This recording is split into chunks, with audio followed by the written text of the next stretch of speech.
The Tony Blair Institute just recently put out a report on how to govern technology. Okay. And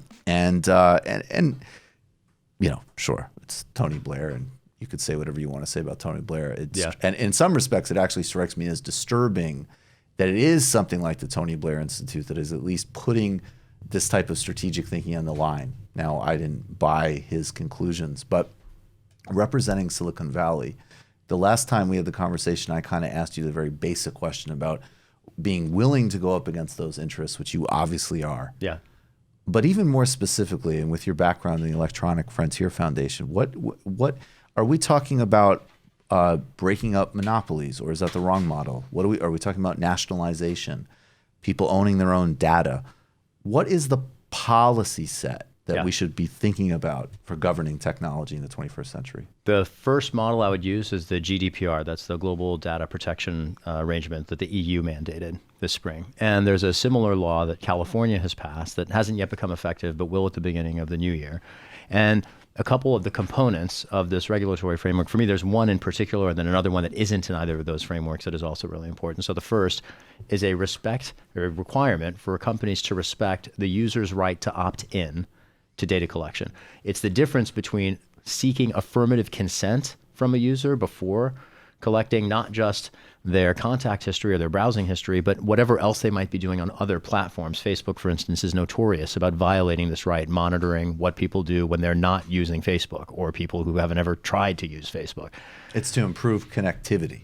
So they claim. That's what Mark Zuckerberg says. We have a famous sound drop. We use a lot of that. That is, in fact, exactly what he says in response to it. Yeah. Well, and clearly that's a canard. Yeah. And the other... He's a canard. Nice. And in addition to the user's right to opt in, the other discrete reform that would make a big difference here is a mandate for interoperability from one platform to the next. So I experienced this as a political candidate, and you have too, I suspect, if you've ever had too many message platforms where you're trying to find a message that somebody left you, but you can't remember, was it this platform or that platform? And I have my campaign Twitter, my personal Twitter, the Facebook accounts and Instagram accounts. So there's no reason that those accounts can't read messages sent to a central place that would distribute them to all of them. The reason we don't have that service is because companies would always sue any company that attempted to create integrations between them. Right. Interoperability would liberate users. It would extend user choice to change platforms. You could defect from Facebook and take your data with you to another social media network.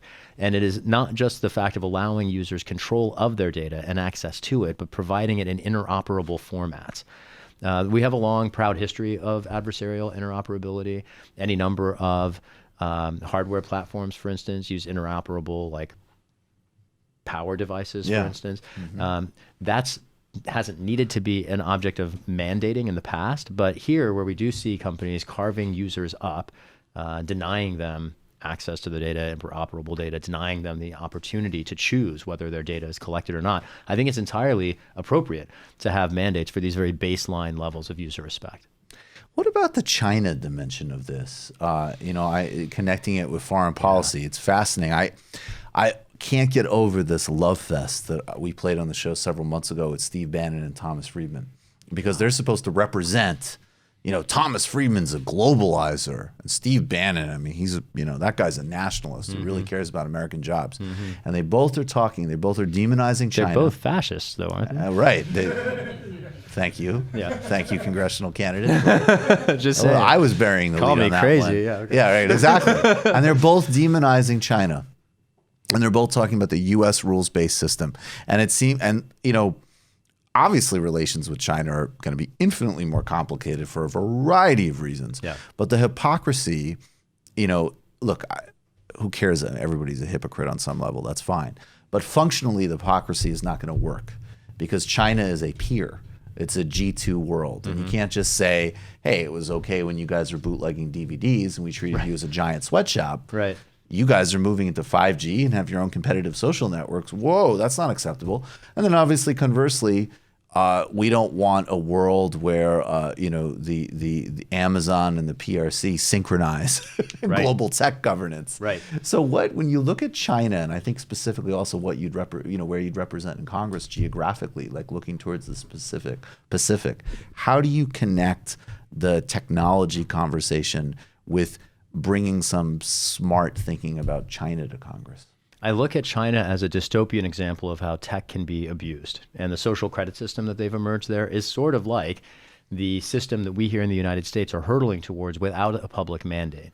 At the moment already, for instance, your credit score can impact and undermine what you pay for insurance. And you can see that's one example. It's not so much tethered to online collection, but what you do online can impact any of those things. In China, they've been unapologetic about fusing all the data collection streams and forcing people to bear the costs. For instance, if you're a dissident there, your insurance rates go up. That's like particularly pointed. Here in the United States, we haven't perfected that system of social control, but the reagents are there. The ingredients are all there, and the inclination is there. It's precisely why we need laws to prevent the platforms from becoming overtly coercive. And I do think that we should take some learning from the Chinese example. And couple other things just to think about here. One, in China, they have a very different relationship between individual rights and the state, and which is to say they don't have a state apparatus set up to ensure individual rights. We used to here. We called them Article III courts before the right wing got their hands around them and essentially started stacking them with executive branch veterans, with prosecutors, with justices like Brett Kavanaugh, who know nothing of the meaning of the term justice.